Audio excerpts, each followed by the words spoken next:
নমস্কার বন্ধুরা, আমাদের কৃষ্ণের উপদেশ চ্যানেলে আপনাদের সকলকে স্বাগত।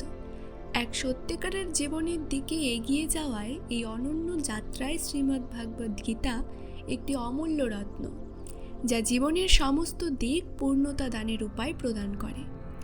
এই গ্রন্থে ভগবান শ্রীকৃষ্ণ অর্জুনকে তার জীবনের প্রধান সমস্যাগুলোর সমাধান ও সন্দেহ সমাধানের পথ দেখিয়েছেন।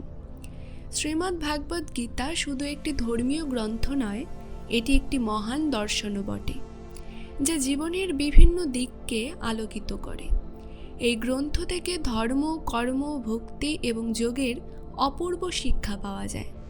বন্ধুরা, আজকের এই ভিডিওর মাধ্যমে আমরা সঙ্গীত, চিত্র ও শব্দের সংমিশ্রণে শ্রীমদ্ ভাগবত গীতার 10টি উপদেশকে বুঝব এবং সেগুলোকে আমাদের জীবনে গ্রহণ করব। এই 10টি উপদেশ জীবনের প্রতিটি ক্ষেত্রে কাজে আসবে, প্রতিটি সমস্যার সমাধানে দিশা দেখাবে। এই জ্ঞান আপনাদের জন্য অত্যন্ত গুরুত্বপূর্ণ, তাই এই 10টি উপদেশ শেষ পর্যন্ত শুনতে থাকুন। গীতার প্রথম উপদেশ হল, জীবনে অযথা বিবাদ থেকে বিরত থাকা উচিত, কিন্তু যখন বিষয়টি আপনার চরিত্র, সম্মান এবং অধিকার রক্ষার হয়, তখন সংগ্রাম করা প্রয়োজন। অর্জুনও মহাভারতের যুদ্ধ করতে চাননি, কারণ তার সামনে তার আত্মীয়রা দাঁড়িয়েছিল, কিন্তু শ্রীকৃষ্ণ তাকে উপদেশ দিয়েছিলেন যে এটি একটি কেবল যুদ্ধ নয়, এটি তার সম্মান, চরিত্র ও অধিকারের বিষয়। কৌরবরা দ্রৌপদীর অসম্মান করেছিল, তাকে নগ্ন করার চেষ্টা করেছিল এবং গুরুতর অধর্ম করেছিল, যা কখনো সহ্য করা উচিত নয়। তাই যখন আপনার অসম্মান ও চরিত্রের প্রশ্ন আসে, তখন প্রতিরোধ করা এবং প্রয়োজন হলে যুদ্ধ করা উচিত, সে যতই ঘনিষ্ঠ সম্পর্ক হোক না কেন। গীতার দ্বিতীয় উপদেশ হল, বর্তমানে বাঁচো, ভবিষ্যতের চিন্তা ছেড়ে দাও। যে ব্যক্তি অতীতের স্মৃতিতে বা ভবিষ্যতের আশঙ্কায় ডুবে থাকে, সে কখনো সুখী হতে পারে না। প্রকৃত সুখ তখনই আসে যখন আপনি বর্তমানকে উপভোগ করতে পারেন। অতীত ও ভবিষ্যতের কোনো বাস্তব অস্তিত্ব নেই, তারা শুধুমাত্র আমাদের মনের মধ্যে থাকে। কিন্তু যা বাস্তবে বিদ্যমান তা হলো আমাদের বর্তমান। যদি মন ও বুদ্ধি অতীতে বা ভবিষ্যতে আটকে থাকে, তবে কখনো সুখী হওয়া সম্ভব নয়। তাই যদি সত্যিই সুখী হতে চান, তাহলে বর্তমানে বাঁচতে শিখুন। গীতার তৃতীয় উপদেশ হলো, আপনার সমস্ত দুঃখের মূল কারণ কাউকে নিজের বলে ভাবা। লক্ষ্য করুন, জীবনের সমস্ত দুঃখ, কষ্ট ও দুশ্চিন্তা শুরু হয় তখনই যখন আমরা কোনো ব্যক্তি বা কোনো জিনিসকে আমাদের নিজের বলে মনে করি। এক ব্যক্তি তার সারা জীবনের সমস্ত সম্পদ ব্যয় করে একটি বিশাল প্রাসাদ তৈরি করেছিলেন।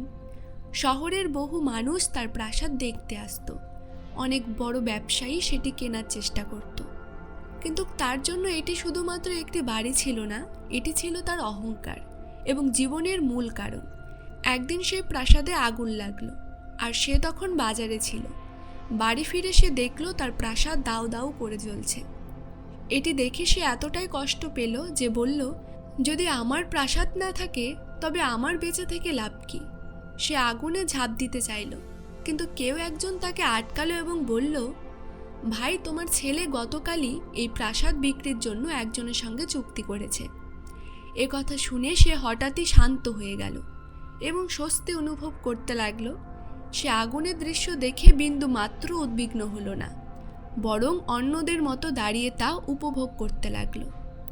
কিছুক্ষণ পর তার ছেলে এলো, তাকে দেখে সে আনন্দে বলল, তুই আজ আমার জীবন বাঁচিয়েছিস। তখন ছেলে বলল, বাবা, আমি চুক্তির কথা বলেছিলাম, কিন্তু এখনো বিক্রি সম্পন্ন হয়নি। এ কথা শুনে বৃদ্ধ আবার কান্নায় ভেঙে পড়ল এবং নিজের বুকে হাত দিয়ে চিৎকার করতে লাগলো। প্রাসাদ একই আছে, মানুষও একই আছে, কিন্তু যখন সে ভেবেছিল যে এটি তার নয়, তখন তার দুঃখ শেষ হয়ে গিয়েছিল। কিন্তু যখন জানতে পারল যে এটি এখনো তারই রয়েছে, তখন সে আবার গভীর দুঃখে ডুবে গেল। জীবনেও ঠিক এমনটাই হয়। যখন আমরা কোনো স্থান, মানুষ, সম্পর্ক বা কোনো জিনিসকে নিজের বলে মনে করি, তখনই দুঃখের সূত্রপাত হয়। তাই শ্রীমদ্ ভাগবত গীতার শিক্ষা অনুযায়ী যদি আপনি কাউকে বা কোনো জিনিসকে নিজের জীবনের মূল কারণ হিসেবে ভাবতে শুরু করেন, তাহলে সেটাই আপনার কষ্টের প্রধান উৎস হয়ে দাঁড়াবে। গীতার চতুর্থ উপদেশ হলো, যে তোমার সঙ্গে অন্যায় করে, পাপ করে, ভুল করে, তাকে অবশ্যই শাস্তি দেওয়া উচিত। যদি তুমি তা সহ্য করো, তাহলে সে তোমার সঙ্গে আরও অন্যায় করবে। যদি তুমি তা সহ্য করো, তাহলে তার পাপে তুমিও অংশীদারি হয়ে যাবে। অর্জুন শ্রীকৃষ্ণকে বললেন, যাদের সঙ্গে আমি যুদ্ধ করতে যাচ্ছি তারা সবাই আমার ভাই, আমার গুরুজন। আমি কিভাবে তাদের বিরুদ্ধে অস্ত্র ধরব? কিভাবে তাদের হত্যা করব? তখন শ্রীকৃষ্ণ বললেন, যাদের তুমি নিজের বলে মনে করছো তারা সবাই অধর্মের পক্ষে দাঁড়িয়েছে। তারা অন্যায় ও পাপের সমর্থক। যদি তুমি তাদের বিরুদ্ধে যুদ্ধ না করো, তাহলে সমাজে আরও বেশি পাপ বাড়বে। কারণ যখন কেউ পাপীদের বাধা দেয় না, তখন তারা আরও বড় অন্যায় করতে থাকে। ঠিক তেমনই যখন কেউ তোমার সঙ্গে অন্যায় করে, তোমাকে কষ্ট দেয়, তোমাকে আঘাত করে, আর তুমি তা চুপচাপ সহ্য করো, তখন সে আরও শক্তিশালী হয়ে ওঠে। সে তোমাকে দুর্বল ভাবতে শুরু করে এবং তোমার ওপর অন্যায় করা তার অধিকারে পরিণত হয়। কিন্তু যদি তুমি তার অন্যায় আচরণকে প্রতিবাদ করো, তার বিরুদ্ধে রুখে দাঁড়াও, তাহলে সে নিজের সীমা বুঝতে শিখে যায়। এটি কলিযুগ। এই যুগে সুখে থাকতে চাইলে তোমাকে নিজেকেই নিজে সুরক্ষা করতে হবে। যদি কেউ তোমার সঙ্গে অন্যায় করে, তাহলে তা কখনো সহ্য করা উচিত নয়, বরং তার বিরুদ্ধে দাঁড়ানো উচিত। গীতার পঞ্চম উপদেশ হলো, কাউকে অতিরিক্ত ভালোবেসো না, কারণ যার প্রতি তোমার সবচেয়ে বেশি মোহ, সেই একদিন তোমাকে কাঁদাবে। মোহের কারণেই মানুষ কারো জন্য অন্ধভাবে সব কিছু করে যায়। মোহের কারণেই মানুষ নিজের অপমানও সহ্য করে, এমনকি অনেক সময় সে বোঝেই না যে সে অপমানিত হচ্ছে। মোহ মানুষের চোখের ওপর এমন এক পর্দা ফেলে দেয় যা তাকে সত্য মিথ্যা বুঝতে বাধা দেয়। মানুষ তখন শুধুমাত্র চোখে যা দেখে, কানে যা শোনে, সেটাকেই সত্য বলে বিশ্বাস করতে থাকে, যতই কষ্ট পাক না কেন। যদি তুমি সত্যিই কোনো মানুষকে বুঝতে চাও, তার প্রকৃত স্বরূপ জানতে চাও, তাহলে যত দ্রুত সম্ভব তার প্রতি তোমার মোহ থেকে মুক্ত হও। বাস্তবে সম্পর্ক দুঃখ দেয় না, তোমার মোহ তোমাকে কষ্ট দেয়। যেদিন তোমার মোহ শেষ হবে, সেদিন কোনো সম্পর্কই তোমাকে দুঃখ দিতে পারবে না। গীতার ষষ্ঠ উপদেশ হলো, তুমি যা করছো তা তোমার জন্য সঠিক কিনা সেটি দেখো। কখনো কেবল এই কারণে কিছু করো না যে সবাই করছে বলেই আমি করছি। শ্রীকৃষ্ণ অর্জুনকে বললেন, যা তোমার কর্তব্য, যা তোমার জন্য সঠিক, সেটাই করো। অর্জুন বললেন, এই ভয়ঙ্কর যুদ্ধের পরিবর্তে আমি সন্ন্যাস গ্রহণ করলেই কি ভালো নয়? শ্রীকৃষ্ণ উত্তরে বললেন, সন্ন্যাস গ্রহণ করা তোমার কর্ম নয়, তোমার ধর্ম নয়। তুমি একজন ক্ষত্রিয়, তোমার ধর্ম হলো অন্যায়ের বিনাশ করা ও ধর্মের রক্ষা করা। এইভাবেই প্রতিটি মানুষের নিজস্ব কর্তব্য ও পথ থাকে। তাই কখনো কেবল এ কারণে কোনো পথে যেও না যে সেটিতে সবাই চলছে। এমন কিছু করো না যা শুধুমাত্র প্রচলিত ট্রেন্ড বা ফ্যাশন। যদি তুমি শুধু লোকেদের অনুকরণ করো, তাহলে একসময় সেই ভিড়ের মধ্যে হারিয়ে যাবে। কিন্তু যদি তুমি তোমার সত্যিকারের গুণ ও যোগ্যতা অনুযায়ী পথে বেছে নাও, তাহলে বিশাল জনসমুদ্রে থেকেও তুমি আলাদা হয়ে উঠবে।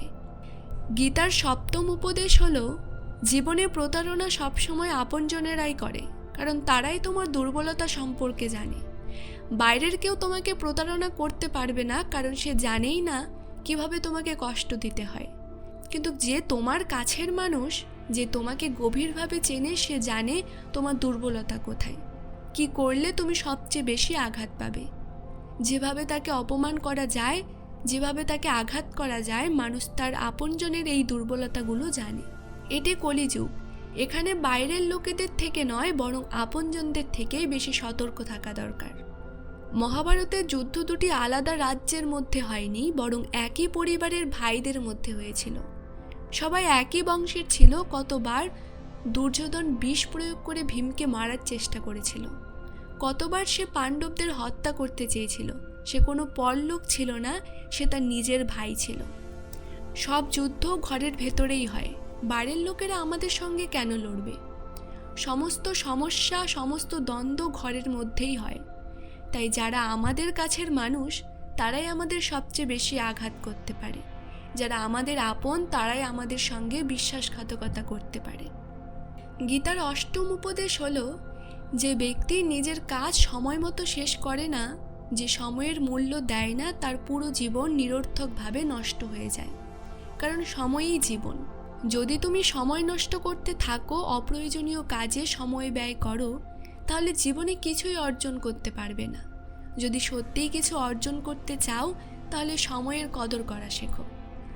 গীতার নবম উপদেশ হলো, কোনো খারাপ অভ্যাসকে নিজের জীবনের অংশ হতে দিও না, যা তোমার জীবন ধ্বংস করে দিতে পারে।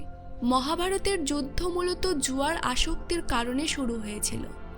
আসল সমস্যা শুরু হয়েছিল তখনই যখন যুধিষ্ঠির জুয়ায় তার ভাইদের বাজি রেখেছিল, নিজের স্ত্রীকে পর্যন্ত বাজি রেখেছিলেন। এমন জয়ের নেশা যা তাকে সব কিছু হারিয়ে ফেলতে বাধ্য করেছিল। ঠিক তেমনি যখন আমরা আমাদের জীবনে কোনো খারাপ অভ্যাস গ্রহণ করি, সে যাই হোক, নেশা, মোবাইলের আসক্ত, কোনো ভুল কাজ করার অভ্যাস, যদি সময় থাকতে না থামি, তাহলে তা আমাদের পুরো জীবন ধ্বংস করে দিতে পারে। তাই তোমার খারাপ অভ্যাস তোমাকে শেষ করার আগেই তোমাকে তা শেষ করে দিতে হবে। গীতার দশম উপদেশ হলো, আলসেমি করে কোনো মানুষই জীবনে কিছু অর্জন করতে পারে না। বেশিরভাগ মানুষ শুধু স্বপ্ন দেখে, আমার বড় বাড়ি চাই, আমার বিলাসবহুল গাড়ি চাই, আমি সারা বিশ্ব ভ্রমণ করতে চাই। এসব ভাবা খুব সহজ, কিন্তু এর জন্য কঠোর পরিশ্রম করা খুব কঠিন। কিছু চাওয়া সহজ, কিন্তু তার জন্য কাজ করা কঠিন। যে ব্যক্তি গীতার এই 10টি উপদেশ প্রতিদিন শুনবে ও বুঝবে, তার জীবনে যতই কঠিন সময় আসুক না কেন, সে অবশ্যই সেই পরিস্থিতি থেকে বেরিয়ে আসার পথ খুঁজে পাবে। বন্ধুরা, আশা করি গীতার এই 10টি উপদেশ থেকে তোমরা অনেক কিছু শিখতে পেরেছ। যদি এই ভিডিও থেকে কিছু শিখে থাকো, তাহলে আমাদের ভিডিওটি লাইক করো, তোমার প্রিয়জনদের সঙ্গে শেয়ার করো, এবং যদি তুমি আমাদের চ্যানেলে নতুন হয়ে থাকো, তাহলে সাবস্ক্রাইব করো। তোমাদের সবাইকে অনেক ধন্যবাদ। ভালো থাকবেন, সুস্থ থাকবেন। দেখা হবে পরবর্তী ভিডিওতে। জয় শ্রীকৃষ্ণ।